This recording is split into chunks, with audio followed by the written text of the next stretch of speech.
making sure that the astronomy program in Kosovo that I started in 2015 is actually still moving on and progressing and advancing. I remember when I came here in 2018, if any of you were here for my talk, I was telling you about this idea that we had, that we wanted to build the first observatory and planetarium in Kosovo. Believe it or not, our country doesn't have an observatory or a planetarium or a science center or anything with respect to astronomy except for this organization that me and a bunch of other students founded. And luckily, we were lucky to have donations and support from the international astronomy community by sending us telescopes and other equipments that you won't be able to find in Kosovo. And that's how we kept our program alive for the next 8 years.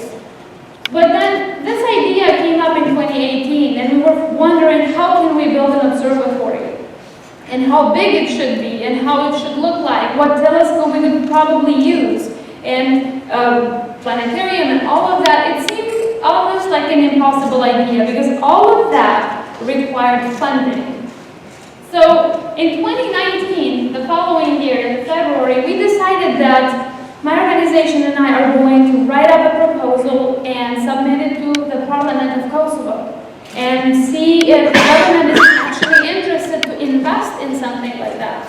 And it was a very somehow distressing time because we were waiting for an answer. It's going to be yes or no, and it depended a lot on these politicians, if they cared about science or not. So we spent about 3 weeks meeting with different deputies, different ministers, trying to explain them how important this is for our country, for the people of Kosovo. And finally, in February of 2019, all of them, except for one that abstained, everybody voted yes for the project. And so our proposal was approved by the Parliament of Kosovo, and then the funds do not go directly to the organization because the government of Kosovo is a democratic government, and it works a little bit different than here in the United States. So all the funds had to be allocated to the particular ministries. In our case, the Ministry of Education, Science and Technology, which is related to science.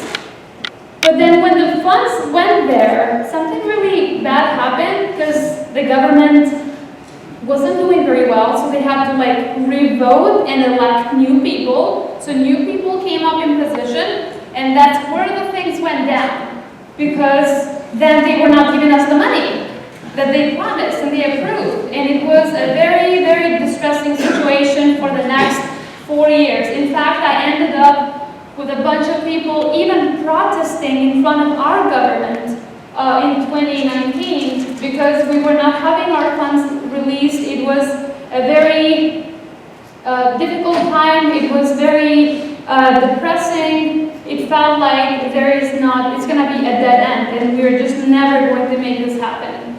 And of course, we kept fighting with the government back and forth. We put this all over the media. We had the international astronomy. We had Celestron that supported us a lot. And we finally got to convince the government that this was something that they really needed to do for our country. And after 4 years of going back and forth, 4 years of fighting for something like that, finally, in December of last year, we started building and putting the first stepping stone of the observatory. I wasn't there that day. I was here in America. I couldn't travel there. But this was a very, very happy moment for us because we just dreamed of this for a very long time, and we came to a point that it probably is never going to happen. And then it happened. It was amazing. So ever since December, my board back in Kosovo, who keeps in touch with me almost every day, they keep sending me photos and updates of the progress of the construction.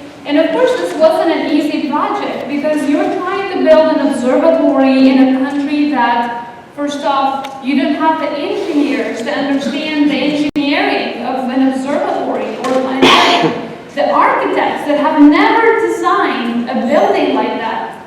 And you have all these people that just have no idea what they're doing, but we were just told that we want to do this. And it was my organization and I, luckily we had a lot of support from the international community, and a lot of people were advising us how to do this, and we all came up together and made a really nice design, and we finally started building it. So this is from February of 2023. They didn't do any work in January. It's too cold in Kosovo for that. This is the foundation. There are just some workers. You can see the shapes of the planetarium and the dome. The observatory is going to be about 6 meters across. I don't know how much that is in feet. I still haven't converted. And then this is about 9 meters across. And this is my first visit. I happened to be in Kosovo for 3 days. In fact, I was in Europe, and I happened to go to Kosovo only for 3 days just to see the observatory. And it was a really amazing moment. It was going and seeing something that you've been fighting for so long and you've been dreaming to have, and just finally seeing it happening. It was an incredible feeling. And this is just the pier of the telescope. We were advised by engineers and astronomers that the pier should be isolated by both grounds, the foundation and also the upper floor, so that we don't cause any vibration in the telescope. We were also told about the planetarium, how high should the walls be, and the dome structure and everything. And then a lot of details that I have visited so many observatories, but I'm no expert. I wasn't aware of these details, but it was very, very nice how everybody came together and just voluntarily advised us and helped us and how to put this all together. And this is from April of this year. So this is starting to stand up, and you can see how the shape is looking even better now. This is so messy, but it looks amazing. This is from May of this year, about 3 months ago, and you can see this is the upper floor now. So they placed it really, they were working really fast. This is the dome of the planetarium. It's not going to be of wood, but they were just making the structure so that they can put the cement on top. In June, they actually were able to put all the cement and cover the dome. So the dome structure is going to be cement, and that's where we are going to project everything there.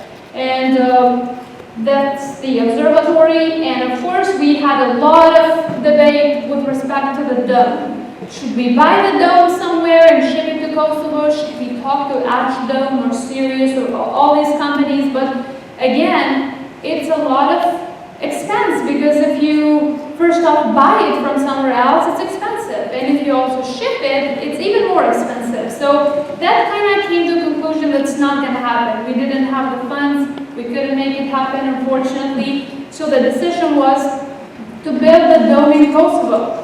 And we were debating how it should look like. So our architects were actually researching ash domes, and they looked at a lot of their domes and how they are made, and they were able to put up a design on how our dome should look like and how it should be built. And that's what they did. And yesterday, they sent me these, and that's how they made the dome. So they just placed it there, and I was like, wow, this hasn't been covered yet. These are just the rails. And this is an animation which you should probably play if you can. So they were trying to put it up. I just saw this video today morning, believe it or not, and I was like, I gotta include this. It was so cool. And you can see that's the opening, and the opening of the slit is not gonna be up, but it's going to be like 2 doors opening this way. And this is another video if you can play. So they haven't installed the motors yet. This is not going to be an automated dome. Making an automated dome is a lot of work unless you're a professional company dome maker. So in Kosovo, they are just going to make it motorized, but they're just rotating it by hand here just to test it out. But I don't know, it's so cool. It's my own country, and it's an observatory there. It feels so weird.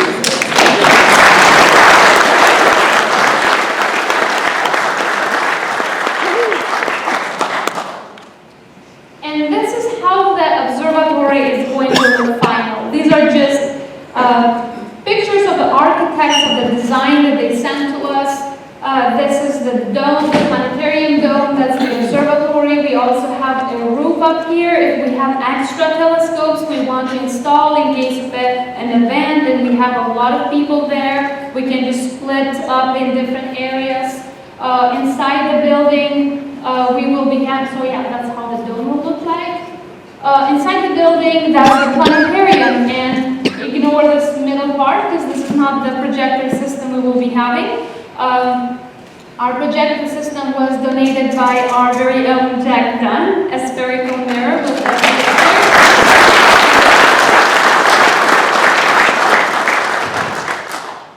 So Jack ensured us that we will have a spherical mirror and a projector system so that we can install in the corner here and then we can project. In fact, on the way here to Nebraska Star Party, we stopped at Midland and we looked at the planetarium that uses the same systems. I could see from close how they installed it and how it works. So when I go to Kosovo, we can install the same without going through a lot of trouble. These are just some of the classrooms we are going to use for like conferences and events and talks and any occasion. This is how the observatory is going to look inside, which is in the upper floor. This is the base, that's the pier of the telescope, and this goes up here.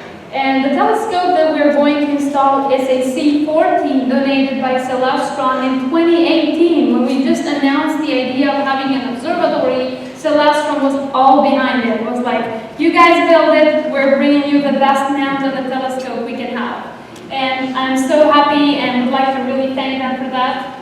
And also, yeah, there are a lot of other things that I have so many ideas what could go into this building. But the goals are to make not just an observatory, not just a planetarium, not just so people can come up, look at the telescope and leave.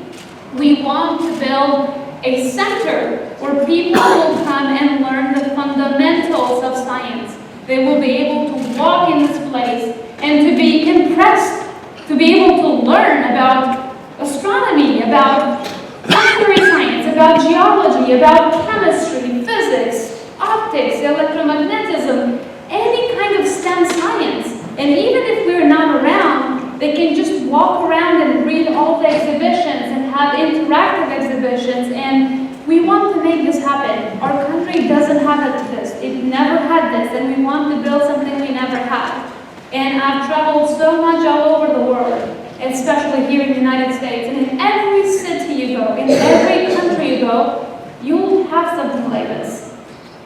So everybody can bring their children, they can bring their families, and just random people can come and learn about science. And who knows, maybe it will be so interesting for these kids, they will decide to pursue a degree in one of these sciences. So this is the goal for now. But also it's important to note that the funding that we have, the government is only building the building of the observatory. So last one is bringing the telescope. Jack Dunn and Hap Griffin are bringing the projector and the sound system. Hap is bringing all the sound system for the planetarium. And this, none of this is actually covered in the budget. So we are starting to look for private donors or collecting in whatever way we can donations to be able to create exhibitions like this so that people can come and learn about science, so that we can promote astronomy to the best we can do. And of course, if anybody is interested to be part of this huge project, of this revolution in Kosovo, feel free to donate to our PayPal account. This would highly impact the development of this project, which I'm very happy.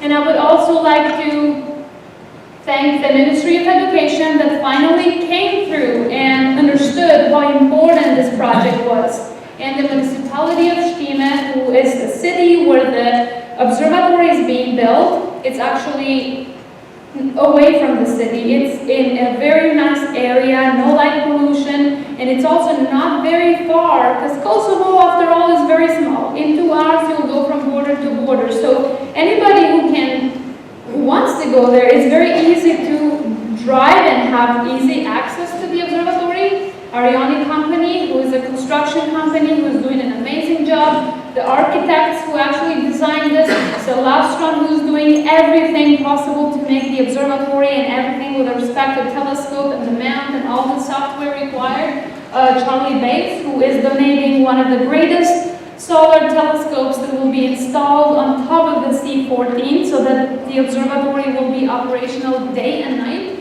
And of course, these amazing gentlemen, Jack Dunn, Hal Griffin, Kevin Kawhi from Celestron, James Weiner, Stephen Ramsden, Glenn Moore, and hundreds of astronomers who voluntarily just contact me and we talk about different ideas. They suggest us about this and that, and we discuss about this project, and all of us came together to make something incredible. And for the end, I just want to say that I started this in 2018. I started with a very small telescope, a 3-inch telescope. And in my country, we didn't have anything. It was nothing, and I started something because I liked it. I had the courage, I had the passion. I could see that in the future this could change, but you cannot change anything if you don't keep pursuing that, if you don't keep just being persistent and you don't give up, and if you tell yourself that, okay, this is not going to work out, we're not going to make this happen, nobody's going to make it happen for you. You have to work on your own. And all of you gentlemen, with your telescopes, if you go outside every day to show the public the moon or the sun, you will never know how much impact you're making in these people. Because somebody donated me a small telescope in 2018, but today we're reaching for the stars with something a lot bigger. And hopefully we will be able to make a lot more contributions to science through this observatory and through this telescope. So thank you very much for having me here, and I very much appreciate your attention. If you have any questions, please go ahead.